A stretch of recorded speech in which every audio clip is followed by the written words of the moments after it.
Okay. Good morning. We're in to the morning, swing of it? things again, aren't we? It's 2021, 2020 even. Where did the last year go? Where did you go? I've made a board. You made a board? I've made a very special board. Is it a smorgasbord? A smorgasbord. A cheese board. Now, there's a very cool new product from Victory that some of you may have seen on YouTube. Or maybe you haven't. Maybe this is the first one you've seen. And I thought we'd do... I've got it in this bag. Now, actually... Is it a bag? You know what I'm going to do before we even do this? I'm just going to show you how... This is... The concept here is... This is all I would need to take to a gig, other than my guitar, obviously, and a cab, assuming that the venue you're going to doesn't have a cab you can plug into. And I made a board yesterday whilst noodling around, and it's sort of roughly centralised. Okay, so it fits in a bag, nice and small. And as you can see, there's an enormous white pedal here that you may not have seen yet. This is the new Victory one. And then there are some normal pedals on here. So let's take if you take the bag away for me. Thank you very much. Now, what's kind of cool and clever here, all I need to connect this up is one mains lead into this pedal. And then you'll see, or you probably can't see, but essentially all the other pedals on here are powered via a 9-volt output on here. I've got one speaker lead that comes out of here into our cab, which I'll talk about in a little bit. And I've got an XLR cable, which of course is optional, but the XLR cable meaning I can give the sound man I remember the first time I had to plug an XLR in. A sound that I can give the sound man. Now, of course, if you've got no need to have your sound coming out the PA or whatever, then you can dispense with this bit. So here we go. We switch it on. The spec here is this is the new V4 guitar amp from Victory. This is the Duchess. So here's the basic sort of spec. This is a 4 preamp valve preamp section. V4. Yeah. Designed around the Duchess kind of sound. So that's you remember the Duchess amplifiers in their range. It's a very much kind of like a single channel, vintagey, cleany, with a little bit of hair if you wind it up. Built-in tremolo, built-in reverb, and built-in 180 watt power section. Oof. And I'll come back. That is just 100 watt. So, the reason this is using one of those ICE Class D power modules that's become increasingly popular in the world of guitar.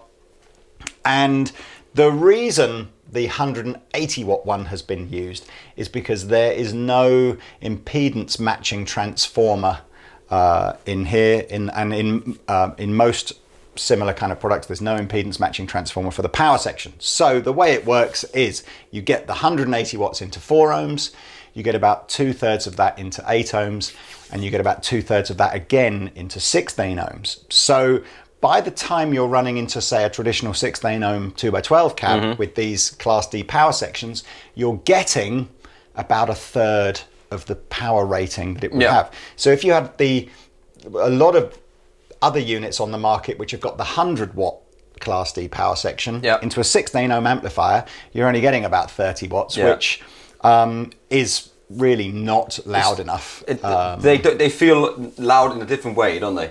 Yes. They're the ones who are using the Bang & Olufsen systems as well. It's Kemper use the ICE stuff. Lots of brands do. So that's that. The 9-volt output supply has enabled me to run a delay, a chorus, a Dane, a tuner, and the Cab Zeus, all off of the 9-volt output from here. Awesome. At some point, we'll hit a milliampage limit and it won't be able to do any more, but it's coping fine with these. Yeah. Effects loop. Effects loop. So we've got the chorus and the delay through the effects loop, the tuner and the drive in the front end. The tremolo is built in. The reverb is built in. The Cab Zeus, right, there's no...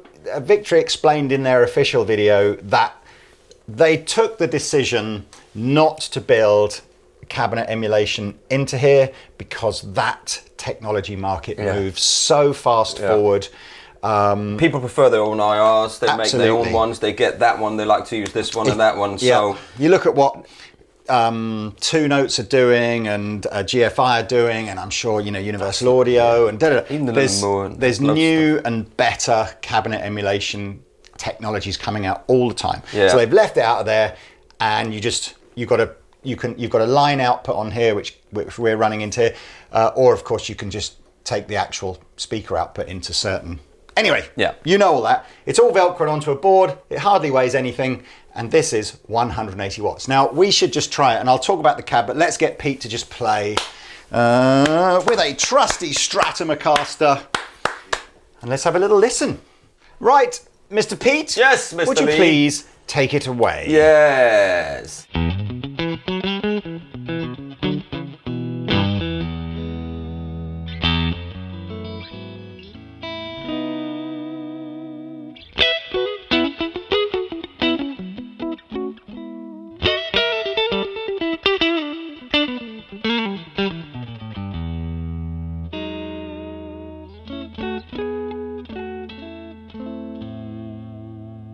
I'm just going to pop a little bit of your favourite. There's just the boosty side. It's just the boost side. I love it a little bit.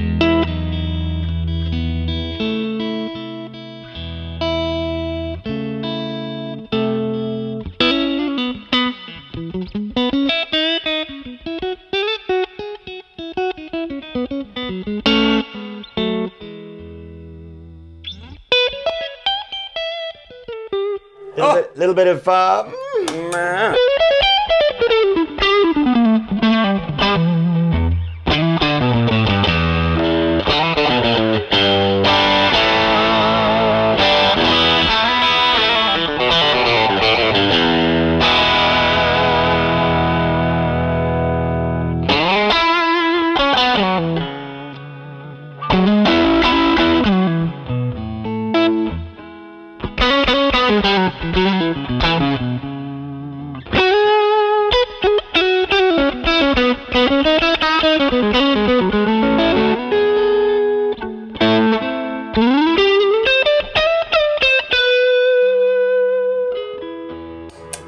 Anyway, we could have the chorus with some. chorus, yeah. and with that, maybe Oh, a you little more of naughty that. boy.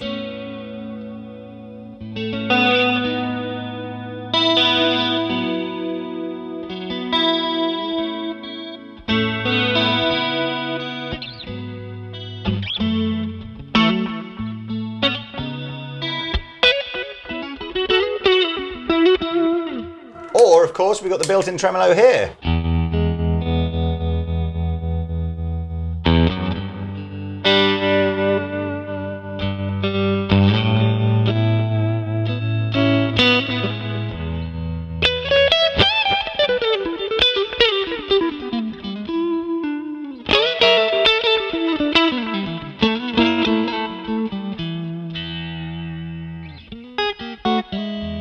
Now, I must admit, I absolutely love that all we've got is one mains cable coming into this and everything running off of the power output of the Duchess here. It's crazy. That's the board. So compact. That's the board. The whole thing. The whole thing. I'm going to tell you a little bit about the speaker. You don't have to use this particular speaker, but Victory have launched like I'm going to say matching speaker, but let me explain. So this is a 112 pine cabinet from Victory. It's the same size cabinet that they make to go with their lunchbox heads.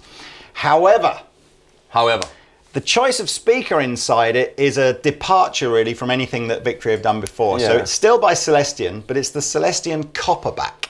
Yeah. And the Copperback is a neodymium magnet, so very lightweight, unbelievably high power handling, so it will handle up to 250 watts. And it is also 4 ohm. So it is the correct, or sorry, not correct, but it's the one that will enable this, the power section to get the maximum volume Power out of it. Yeah. Now, I think our first experience with this was that it's quite different. It's brighter. It's much brighter.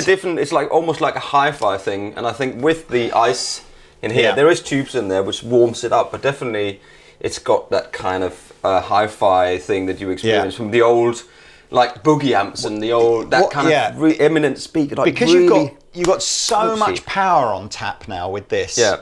And it's very bright and punchy, this speaker. Yeah. It's very easy, I think, to just dial up a setting that you might be traditionally used to. Say you've got like a creamback or something like that. You might dial in a setting and literally this will take your face off. Yeah. It's very different. It's ridiculous. Yeah. So you've got to be slightly careful, I think. Well, careful is the wrong word. Just don't assume that all your normal settings will work with this cab. So you can probably see on here, we've dialed some of the mid-range and some of the treble off, and that's absolutely intentional because of just how pokey and how bright this speaker is. Pokey. The guy from Celestion said that the Copperback, although it is a dedicated guitar speaker, is more akin to like an Electro Voice style PA speaker than it is necessarily to something like a traditional creamback or vintage 30. But it weighs nothing. It's like picking up a cabinet of air. It's quite light, and I can see what Victory are trying to do here. They're trying to go, well, this is mega tiny. This is super lightweight. It's the correct impedance matching. We did mess around with this. We messed around with this into a traditional creamback loaded 212 yesterday at 16 ohms. And the whole thing does have a more familiar feel to it. Yeah, definitely. But I think we should do that some other day. Fine, we'll do that some other. I'm pretty sure in the Victory video they compare this to a normal 212. Caps. Yeah. But yeah, if we were plugged into the 212, we'd have the mid-range and the treble turned, I suspect, above 12 o'clock. Now, if you're not familiar with the Duchess at all, it does have a bit of gain inside it. So the idea, if you crank the volume, so like the preamp volume here, maybe we will do a little bit more with the mid-range and then keep the master volume low. There is some internal drive here.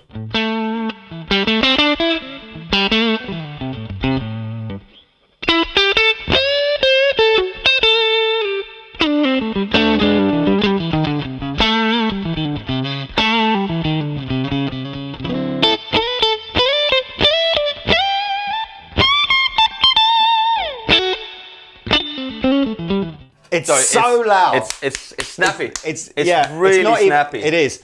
So let's try that with the Les Paul. Snap. I kind of feel that it feels like there's more clean headroom in the pedal than there is in the amps. So maybe we just need to drive that input with a hotter pickup. Let's drive it. Okay. So we've got Les Paul. Maybe you can see on the close-up cam. We're able now, because the Les Paul's a little bit darker, and we've wound some gain in, which is perhaps giving it some natural compression. We're able to turn the mid-range and the treble up a tiny bit. We've turned the bass down. It's so. It's very. It's so immediate. The kind of the volume that just kicks in. It's kind of crazy here. But this is no pedals at all. This is just the guitar with the volume cranked a little.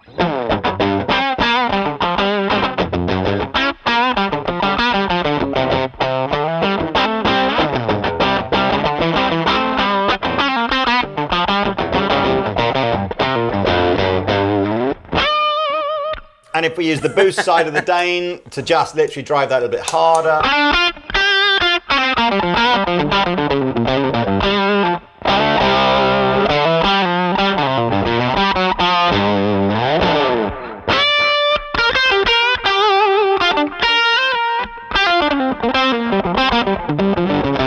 It's so Wednesday morning. It's great, man. So look, that's the rig. It's as with all Victory stuff, it's all made in the UK. Yeah. All premium components. Very much. Very cool, man. Aimed at I suppose, could be aimed at the pro market. Certainly aimed at the person who's regularly gigging and really wants to reduce the rig down. I kind of think to myself, kickback, man. Yeah, I kind of think to myself, it's like, I suspect a board like this ends up being at least as expensive as going to buy like a Kemper Stage or something like that. So I can understand people going, well, why wouldn't you buy the Kemper Stage? Yeah, or Helix or whatever. But I think this is just, there's always going to be people there that don't want the complexity of that kind of thing, and they like the idea of being able to perhaps chop and change the pedals that they've got. Maybe they've got a favourite drive or a favourite delay pedal or whatever, and they just want the simplicity of it. It's I said it. It's more authentic. So loud. It's the thing. You can also have it at home. You can play it low volumes. Yeah. Oh, by the way, the actual pedal does come with these kind of rubber feet off of it, so it could absolutely just sit on top of here. Yeah. And we've got a long cable. You'll have to have a long speaker cable. Yeah. You can of course get that easy. If you do have if you do end up using this more like an amp where you just have it stuck on top of your cabinet, there is a foot switch output so you can control the tremolo remotely. I tell you what we haven't done yet is showed you the DI. Well, why don't we just do that and at the end and say goodbye and there's anything else? So that's enough from us now. Links in the description below to where you can find this. I believe it is available to order now, and I think the very first batch ships in February 2020. Question, how much is it? $699, including VAT in the UK. Okay. But check out the links in the description below. As I said, I do think the fact that this is has got 4 valves in it, I've not seen anything else. Everything else I've seen it's either got 1 valve or no valves, and digital emulation, stuff like that. So I think it's the most valvey kind of solid statey hybridy thing that you can buy. Maybe some shootouts. Maybe some shootouts. Good idea. At some point. We'll say goodbye now. Yeah. The final bit of playing in here, a little bit with the Les Paul, a little bit with the Strat, and we are using a GFI Cabzus Mono set to, it's called a Vintage 60 G12 Open. We had a little fiddle around and we thought that sounded nice. I mean, obviously, but as we said before, IRs are, everyone's got their own favourite opinion on that. IR! So that's it. Everything you hear from now on in is not the cab. It's direct from here into the desk. Au revoir. See you later. Bye.